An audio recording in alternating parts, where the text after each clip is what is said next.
InsyaAllah mula dengan kita mula kelas kita malam ini dengan umul kitab ila hadratin Nabi Mustafa Sayyidina Muhammad sallallahu alaihi wasallam wa ila masyayikhina syai'ulillahi lahumul fatihah. A'udzu billahi minasyaitonir rajim. Bismillahirrahmanirrahim. Alhamdulillahi rabbil alamin arrahmanir rahim maliki yaumiddin.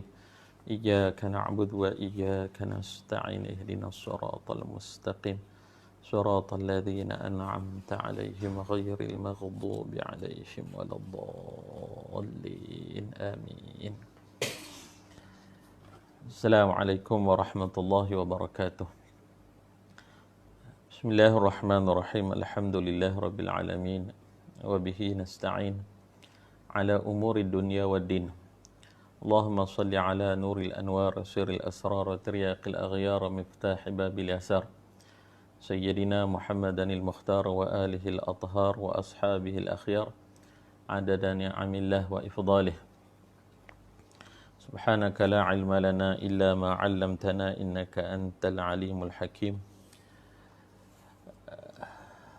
اللهم انفعنا بما علمتنا وعلمنا ما ينفعنا وزدنا علما. رب اشرح لي صدري ويسر لي أمري واحلل عقدة من لساني يفقه قولي. ولا حول ولا قوة إلا بالله العلي العظيم. ولا حول ولا قوة إلا بالله العلي العظيم. ولا حول ولا قوة إلا بالله العلي العظيم. وبعد. Alhamdulillah, kita rafa'kan rasa syukur kita kepada Allah Subhanahu wa taala. Allah Subhanahu wa taala memberi kesempatan kepada kita untuk bersama-sama malam ini untuk kita dengar untaian daripada hadis Nabi sallallahu alaihi wasallam, dan Allah Subhanahu wa taala terus menerus rezekikan kepada kita nikmat yang tidak putus-putus. Yang nikmat itu kita harus sambut ataupun terima dengan rasa syukur kepada Allah Subhanahu wa taala dengan menyebut sekurang-kurangnya lafaz alhamdulillah. Segala puji bagi Allah Subhanahu wa taala. Begitulah seorang mukmin apabila mendapat nikmat daripada Allah Subhanahu wa taala, di satu sudut mendapat perkara-perkara baik, disambut dengan menyebut alhamdulillah bi ni'matihi tatimmus salihat.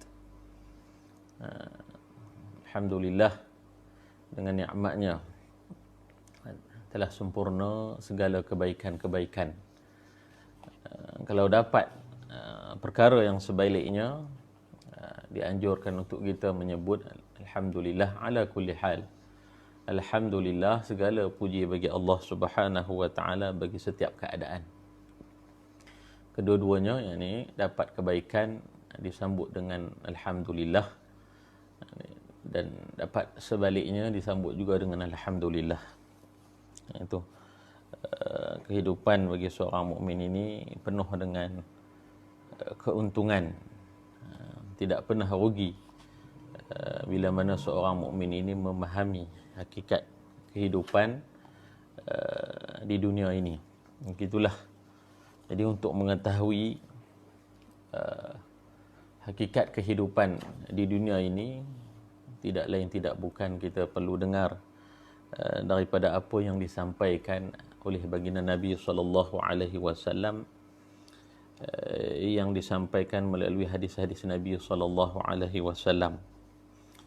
Selain daripada itu, kita melihat bagaimana kehidupan baginda Nabi sallallahu alaihi wasallam dalam melalui kehidupan dunia ini, sama ada Nabi sallallahu alaihi wasallam berpesan kepada sahabat Nabi sallallahu alaihi wasallam, ataupun kehidupan Nabi itu disampaikan oleh sahabat-sahabat ridwanullah alaihim ajma'in bila mana mereka melihat kehidupan Nabi sallallahu alaihi wasallam. Nabi yang berpeluang untuk menjadi seorang yang hidup bermewah-mewah, tetapi apa yang kita lihat kehidupan di dunia ini Nabi lalui dengan kehidupan yang seperti yang kita maklum sirah Nabi sallallahu alaihi wasallam. Jadi begitulah kepentingan mendengar hadis-hadis Nabi sallallahu alaihi wasallam ini untuk memberi gambaran kepada kita bagaimana seharusnya kita melalui atau menempuhi kehidupan yang sementara ini dalam kita menuju kepada satu kehidupan yang kekal abadi, yakni kehidupan di akhirat kelak.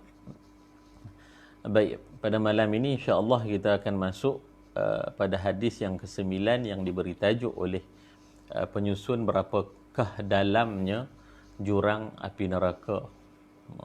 Dalam muka surat 32. Insya-Allah yang ada kitab, yang ada buku boleh semak hadis ini. Hadis yang diriwayatkan daripada Abi Hurairah, hadis riwayat Muslim, wa bisanadil muttasil ila al-Imam Muslim, wa bihi qala an Abi Hurairah radhiyallahu anhu qala kunna ma'a Rasulillah sallallahu alaihi wasallam idza sami'a wajbatan faqala hal tadruna ma hadha qulna Allah wa rasuluhu a'lam qala hadha hajarun rumiya bihi fin nari mundu 70 kharifan fahuwa yahwi fin nari al-ana hatta intaha ila qa'riha fasami'tum wajbataha. Atau kama qala, hadis riwayat Muslim, yang mana artinya daripada Abu Hurairah radhiyallahu anhu, beliau berkata, adalah kami pada suatu hari bersama-sama dengan Nabi sallallahu alaihi wasallam, idza sami'a wajbatan, tiba-tiba kami dengar satu suara yang keras, yang kuat, seperti jatuhnya sesuatu. Lalu baginda Nabi SAW bertanya, hal tadruna ma hadza, tahukah kamu bunyi apa ni, apa yang berlaku ni? Adab sahabat Nabi SAW menjawab, qulna Allah wa rasuluhu a'lam. Lalu Nabi Allah dan Rasulnya yang lebih mengetahui. Lalu Nabi SAW bersabda, ini adalah suara sebiji batu yang dilemparkan ke dalam api neraka sejak 70 tahun yang lalu, maka batu itu terus sahaja jatuh menuju dasar neraka dan baru pada saat ini ia sampai ke dasarnya. Maknanya dalamnya jurang api neraka itu. Maka dari itu kamu mendengar suaranya jatuh. Suara batu itu jatuh kamu dengar tadi. Hadis riwayat Imam Muslim. Hadis yang diriwayatkan pada malam ini yang kita dengar ini diriwayatkan oleh Sayyidina Abu Hurairah radhiyallahu anhu, seorang sahabat yang kita dah dengar sedikit sebanyak dalam pengajian yang lalu tentang kisah kehidupannya. Dia daripada kabilah Ad-Daus, memeluk Islam ketika mana peperangan Khaybar tahun ke-7 Hijrah, dan merupakan sahabat yang meriwayatkan banyak hadis Nabi sallallahu alaihi wasallam, sebanyak lebih kurang 5374 buah hadis yang diriwayatkan Abu Hurairah. Meskipun Abu Hurairah seperti mana yang kita tahu dimasuk Islam agak lewat, tetapi di kalangan para sahabat dia antara yang paling banyak meriwayatkan hadis Nabi sallallahu alaihi wasallam. Kerana apa? Kerana kehidupannya itu banyak dihabiskan dengan berkhidmat dengan Nabi sallallahu alaihi wasallam. Ketika mana sahabat-sahabat dengan kehidupannya bekerja kemudian bersama dengan Nabi sallallahu alaihi wasallam, tetapi Abu Hurairah ini dia termasuk di dalam golongan Ahlus Suffah. Ahlus Suffah. Ahlus Suffah ni siapa? Yang duduk di sekitar Masjid Nabawi, di sekitar rumah Nabi sallallahu alaihi wasallam, beribadah, membaca Al-Quran, berkhidmat dengan Nabi sallallahu alaihi wasallam, tidak bekerja. Tetapi mereka ini tidak meminta-minta. Sehingga kan kerap kali Abu Hurairah ni jadi sahabat-sahabat yang termasuk di dalam Ahlus Suffah, selalu berada di dalam kelaparan yang cukup dahsyat, seperti yang saya cerita, yang kita ceritakan dalam pengajian yang lalu. Dia pernah jatuh kerana kelaparan, tetapi para sahabat menganggapnya jatuhnya sebab sawan, penyakit sawan. Lalu dipijak kat lehernya, kerana cara perubatan penyakit sawan itu adalah memijak leher. Tetapi ketika waktu dia senang, diceritakan kembali, mereka menyangka aku lapar, aku terkena sawan, tetapi sebenarnya aku ada dalam keadaan bersangatan lapar. Itu Abu Hurairah. Pernah satu hari Abu Hurairah radhiyallahu anhu berada di dalam keadaan kelaparan, duduk di tepi jalan, kemudian bertemu dengan, lalu di jalan tersebut Sayyidina Abu Bakar radhiyallahu anhu. Jadi kebiasaannya adalah sahabat Nabi ini akan mengajak Ahlus Suffah ini untuk pergi makan di rumah mereka. Jadi bila Abu Bakar lalu, dia bersembang-sembang, berbual-bual dengan Abu Bakar, dan dalam hatinya dia mengharapkan Abu Bakar, Sayyidina Abu Bakar, ajak dia pergi ke rumah untuk makan. Tetapi Abu Bakar, Abu Hurairah pun tak menyuarakan permintaan Abu Bakar. Selepas sembang, beredar. Jadi rasa kecewa. Kemudian lalulah Sayyidina Umar pula. Begitu juga. Dia berharap Sayyidina Umar mengajaknya untuk makan di rumah. Setelah berbual, Sayyidina Umar beredar.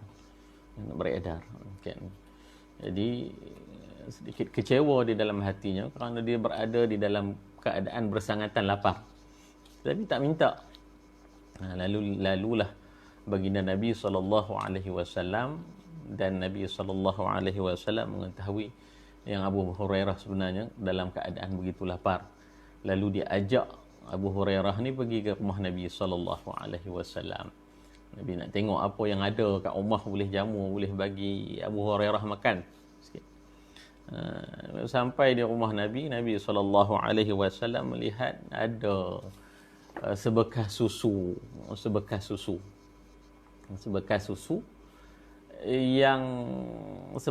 semangkuk susu. Kita tahulah semangkuk susu cukup diminum untuk 2 orang, kan? Jadi Nabi SAW nak menjamu Abu Hurairah, tetapi sebelum menjamu Abu Hurairah, Nabi kata dekat Abu Hurairah, kamu pergi panggil sahabat-sahabat kamu yang sama dengan kamu, berada di luar, di sekitar rumah Nabi SAW, yang dipanggil sebagai golongan Ahlus Suffah. Ada sekitar 70 orang lebih. Dia Abu Hurairah kata, susu ni ada semangkuk je. Dan kalau dia panggil, dia kata di dalam hatinya, kalau dia panggil, mungkin aku terpaksa khidmat mereka dan aku tak sempat minum. Tetapi Abu Hurairah mengikut akur dengan permintaan baginda Nabi SAW, lalu dipanggil sahabat-sahabat yang lain, dan masuklah seorang demi seorang, yang mana diberikan minuman susu tersebut, dan seorang demi seorang minum, seorang demi seorang. Abu Hurairah menyaksikan mukjizat Nabi SAW. Susu yang semangkuk itu tak pernah habis, tak habis, diminum seorang demi seorang, seorang demi seorang. Dan Rasulullah SAW sendiri berkhidmat memberi minum sahabat-sahabat tersebut. Akhirnya bila semua dah minum, tinggal Nabi dengan Abu Hurairah saja. Dengan Nabi dengan Abu Hurairah, dua orang. Nabi senyum, Nabi tengok Abu Hurairah, sekarang kamu minum, wahai Abu Hurairah. Sekarang kamu minum, wahai Abu Hurairah. Abu Hurairah minum. Kan, tengok khidmat Nabi SAW kepada sahabat. Kan, melayani sahabat dan tidak mendahului, kan, tidak mendahului merasai nikmat susu tersebut, berkhidmat. Jadi Abu Hurairah pun minum. Kan, Nabi kata minum lagi, dah kenyang, minum lagi. Akhirnya sampai Abu Hurairah kata, aku dah kenyang ya Rasulullah, aku dah kenyang, masih berbaki lagi susu tersebut. Itu mukjizat baginda Nabi SAW, seperti juga yang berlaku di dalam perang Khandaq, yang ada cerita Nabi menjamu sahabat-sahabat dengan daging. Itulah yang berlaku, sedikit kisah Abu Hurairah dengan baginda Nabi SAW. Kita dapati bahawa kita dapat lihat di sini bagaimana sahabat Nabi SAW, malah Nabi SAW sendiri melayani dunia ini dengan begitu, dengan mengambil keperluan seadanya itu, walaupun berpeluang untuk hidup bermewah-mewah. Jadi inilah Abu Hurairah yang selalu duduk dengan Nabi SAW. Bila duduk dengan Nabi SAW, banyaklah dia dengar daripada Nabi SAW, seperti hadis ini. Dia kata apa di dalam hadis ini? Kami satu hari duduk dengan Nabi SAW. Kami duduk dengan Nabi SAW, tiba-tiba kami dengar satu benda dentuman kuat jatuh. Kemudian Nabi SAW tanya kepada para sahabat, hal tadruna ma hadha? Kamu tahu tak bunyi apa ni? Apa yang berlaku ni? Kemudian itu adab para sahabat bila Nabi tanya, dia jawab, Allah wa rasuluhu a'lam. Allah dan Rasulnya yang mengetahui. Allah sahaja dan Rasulnya yang mengetahui. Kemudian Nabi SAW menyebut, bersabda, hadza hajarun, itulah bunyi satu ketul batu yang dilemparkan ke dalam neraka mundu sab'ina kharifan, sejak 70 tahun yang lalu. Maksudnya dalamnya jurang tu yang kita sebut di dalam Al-Quran, la'amla'anna jahannama minal jin, la'amla'anna jahannama minal jinnati wan nas. Terisi api neraka itu, jurang api neraka itu dengan apa? Jin dan manusia. Wal'iyazubillah. Itu jurang dia dalam mana? Yang disebutkan oleh baginda Nabi SAW. Fahuwa yahwi finnar al-an. Sejak 70 tahun itu dulu dilemparkan, maka hari ini baru mencecah ke dasarnya, dan itulah kita dengar bunyinya. Fahuwa yahwi finnar al-an hatta intaha ila qa'riha fasami'tum wajbataha. Sampai ke dasarnya, itulah kamu dengar bunyi yang kuat tadi. Atau kama qala, hadis daripada baginda Nabi SAW. Itu yang diriwayatkan dalam hadis ini, yang mana keterangannya disampaikan, dijelaskan, diletakkan huraiannya sedikit oleh penyusun. Katanya, rasanya tidak mampu kita menghitung berapakah dalamnya jurang api neraka yang ditempuh oleh perjalanan kecepatan batu besar yang jatuh dan memakan masa 70 tahun lamanya. Kita tak dapat bayangkan bagaimana dalamnya. bagaimana dalamnya. Sebab dalam gambaran kita, apa yang kita pernah tengok saja, kita baling batu di dalam lubang, habis kuat kita tunggu, dalam beberapa saat bunyilah dia jatuh. Itu yang pernah kita lalui. Tetapi tak tergambar di fikiran kita satu benda yang dibaling dan sehingga 70 tahun baru mencecah dasar. Allah wa rasuluhu a'lam, kan. Yang lebih mengerikan lagi apabila jurang yang teramat dalam ini akan dipenuhi oleh bermacam-macam seksaan. Itu lagi gerun. Kerana jurangnya itu terisi dengan apa? Terisi dengan pelbagai jenis seksaan. Dan apabila sampai saatnya nanti, pintu neraka ini akan ditutup serapat-rapatnya dan tidak ada seorang juga pun di antara penghuninya yang dibenarkan keluar daripadanya. Itu dahsyatnya. Dahsyatnya. Seksaan demi seksaan akan ditimpakan kepada penghuninya. Penghuninya. Pelbagai jenis seksaan. Seksaan orang yang berzina sedemikian pernah bila Nabi SAW dalam peristiwa Isra' dan Mi'raj menyampaikan kepada kita bentuk-bentuk penyiksaan yang cukup dahsyat. Dihentakkan dengan batu besar, cantum semula, hentak lagi, cantum semula, hentak lagi, memakan darah-darah, bangkai, nanah dan sebagainya. Itu pernah kita dengar dalam riwayat peristiwa Isra' dan Mi'raj. Itu apa yang terisi di dalam jurang api neraka tersebut. Habis satu jenis seksaan, masuk pula pada jenis seksaan yang lain. Dan begitulah seterusnya dengan tiada kesudahan. Begitulah. Kan di dalam hadis yang lalu kita dah mendengar tentang apa? Tentang kedahsyatan mahsyar. Itu perjalanan yang ditempuhi sebelum melalui jurang api neraka yang dalam ini. Okay. Sebab itu jurang api neraka yang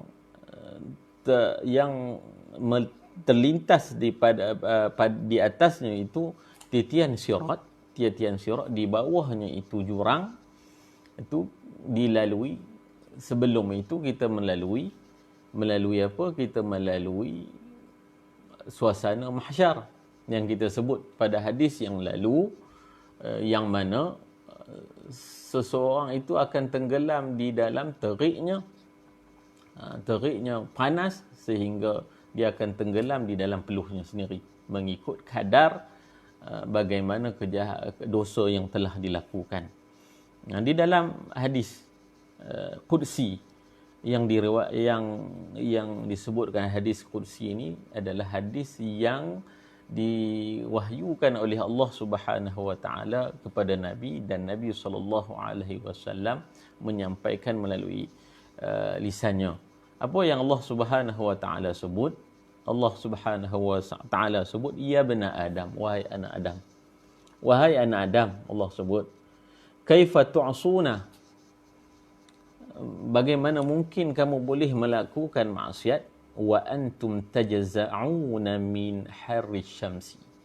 Bagaimana kamu boleh bermaksiat sedangkan panas terik di matahari di dunia ni pun kamu tak boleh tahan. Kepanasan kita yang lalui di dunia ini, cuba kita pergi ke tengah padang pada ketika waktu panas terik, kita lalu, kita tak dapat tahan dah. Bagaimanakah kamu nak menempuhi, kan? Dia kata kamu lalu harri syamsi, kepanasan, keperitan panas pun kamu tak boleh tanggung. Dalam hadis tersebut sebut wa jahannamu laha sab'u tabaqat. Ini kan pula neraka Jahannam yang kedalaman dia tu mempunyai 7 lapisan. Sab'u tabaqat. Jadi kita di dunia ini keperitan panas pun kita tak tempuhi, bagaimana pula kita nak lalui Dan benda ni yang kita dengar ini benda yang hakiki yang kita akan lalui. Kita benda yang hakiki yang kita lalui. Sebab itu kalau nak dibandingkan dengan lamanya kita bersedap-sedap di dunia ini, itu jauh kan, seperti yang kita sebutkan dalam pengajian yang lalu, kita pergi ke lautan yang terbentang luas, kita celupkan tangan kita, menitis air daripada jari kita tu dengan satu titisan, nak dibandingkan dengan keseluruhan lautan, itulah hakikat kehidupan yang kita perlu perolehi di dalam 60 ke 70 tahun yang dalam kehidupan kita. Berbanding kita nak melalui satu perjalanan yang lebih panjang, iaitu perjalanan akhirat. Itu sebab Nabi SAW, saya sebutkan tadi, kehidupan Nabi SAW, bagaimana Rasulullah SAW melalui. Jadi, beruntungnya sahabat ini bila berada di sekeliling Nabi dalam kehidupan harian mereka, mereka mendapat pesan langsung daripada Nabi SAW.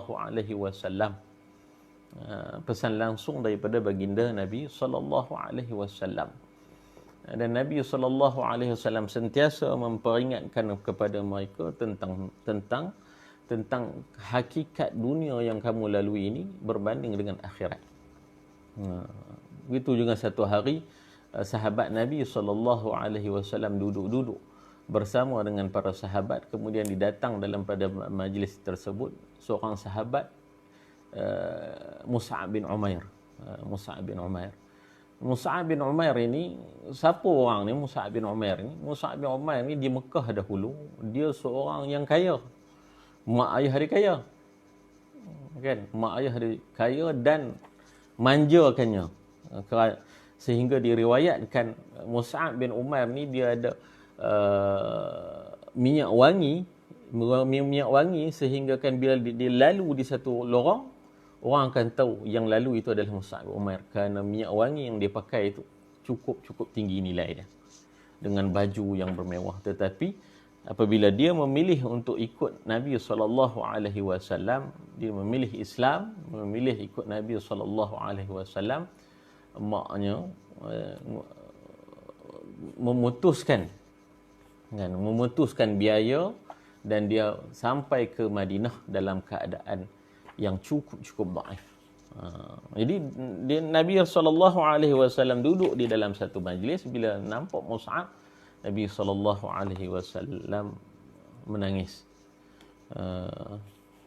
Dalam hadis tersebut disebut, falamma ra'ahu Rasulullah SAW, apabila Nabi SAW melihat Mus'ab bin Umair ni, baka, Nabi SAW menangis, lilladzi kana fihi minan ni'mah, dengan apa yang Mus'ab terima nikmat di bumi Mekah dahulu berbanding dengan sekarang di bumi Madinah. Keadaan Mus'ab ini cukup dhaif, memakai baju yang ditampal koyaknya. Jadi bila duduk di dalam majlis itu, bila melihatkan Mus'ab bin Umair, apa kata Nabi SAW kepada sahabat yang lain? Kata Nabi SAW kepada sahabat yang lain, kaifa bikum idza ghadan ahadukum fi hullatin wa raha fi hullatin. Apa pendapat kamu bila datang satu masa nanti kamu dapat hidup di dalam keadaan yang cukup mewah. Mewah itu sehingga kan apa? Pagi kamu pakai baju lain, petang kamu pakai baju lain. Kita lah. Kehidupan kita lah hari ini. Kan? Pagi kita pakai baju lain, petang kita pakai baju lain. Mana? Mewah. Kemudian wa wudi'at baina yadayhi safhatun wa rufi'at ukhra.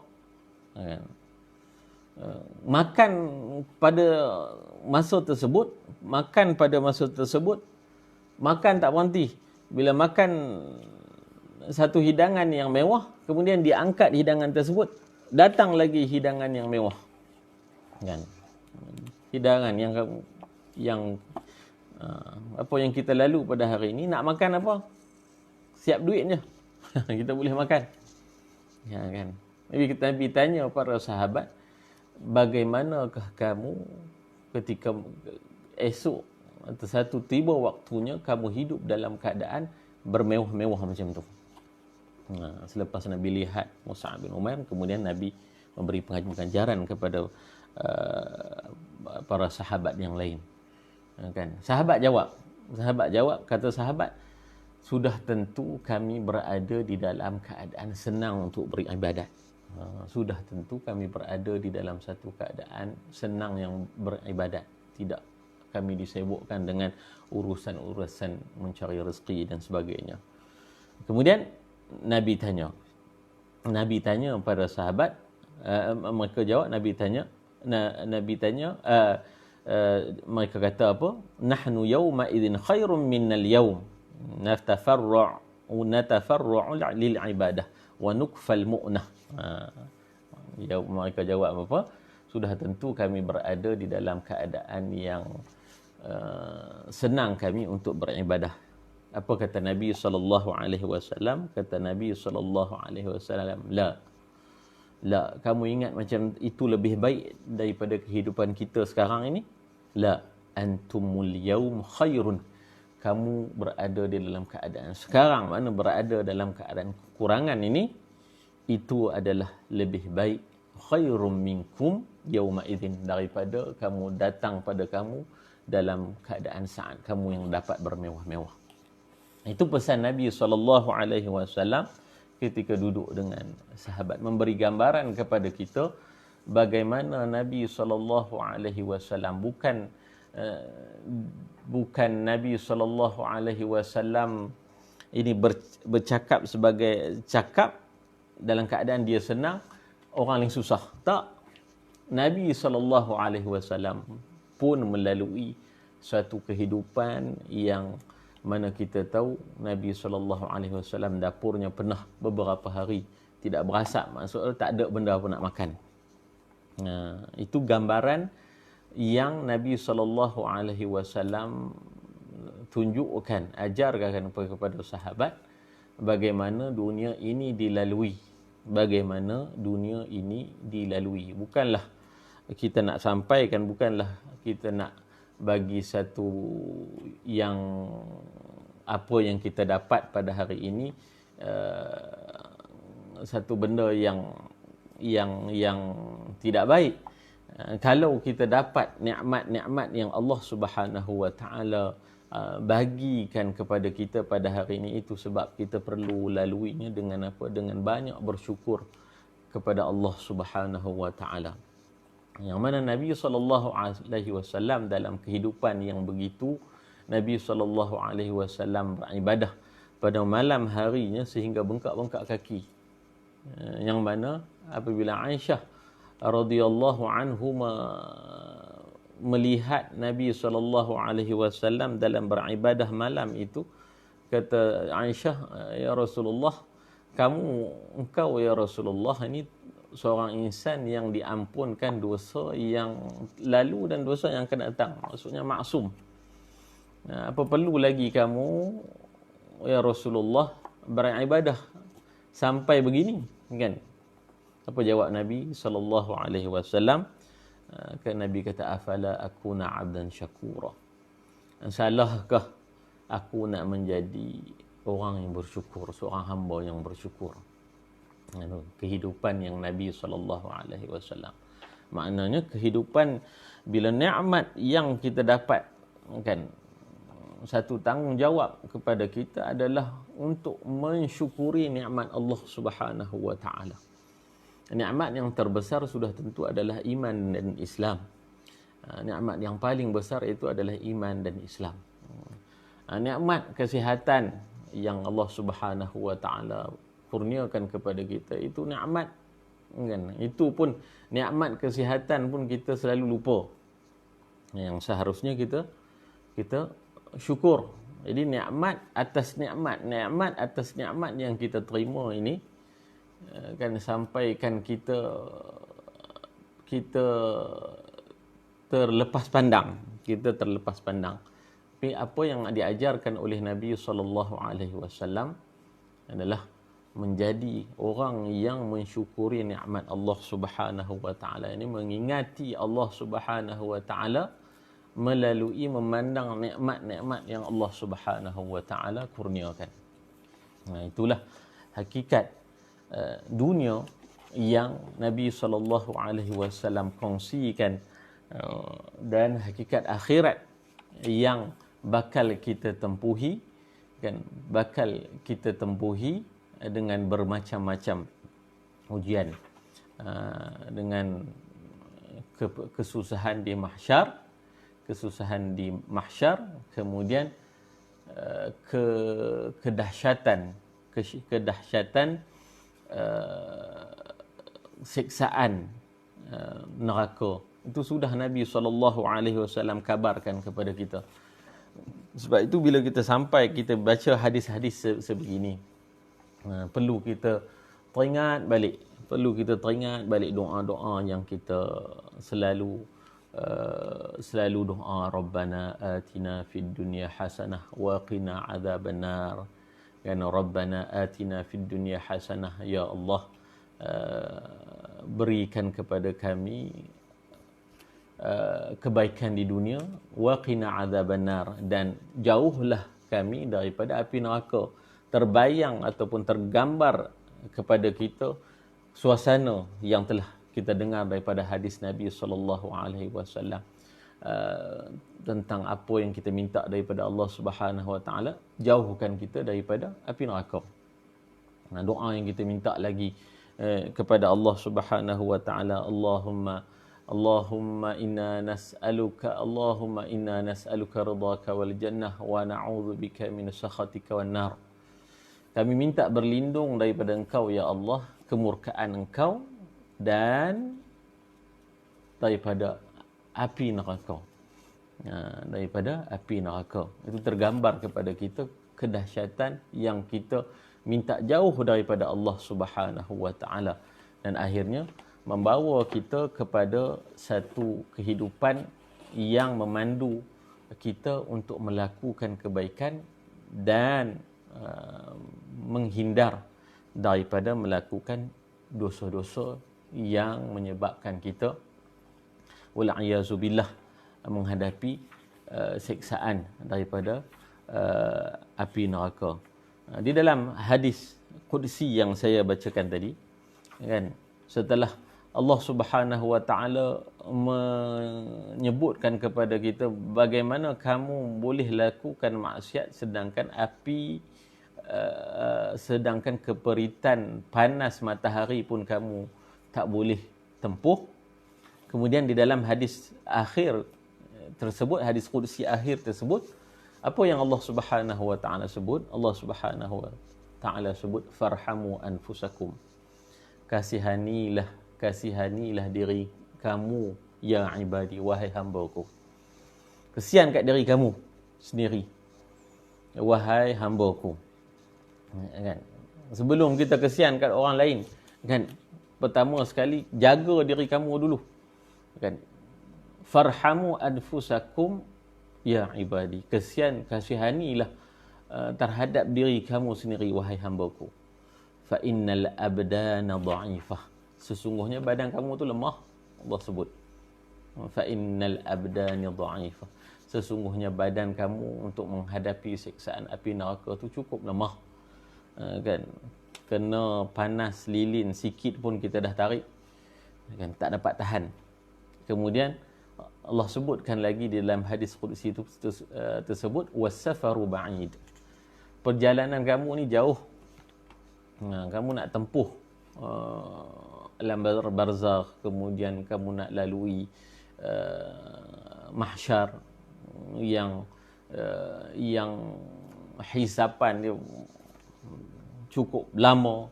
Was-safara ba'id. Perjalanan kamu ni panjang.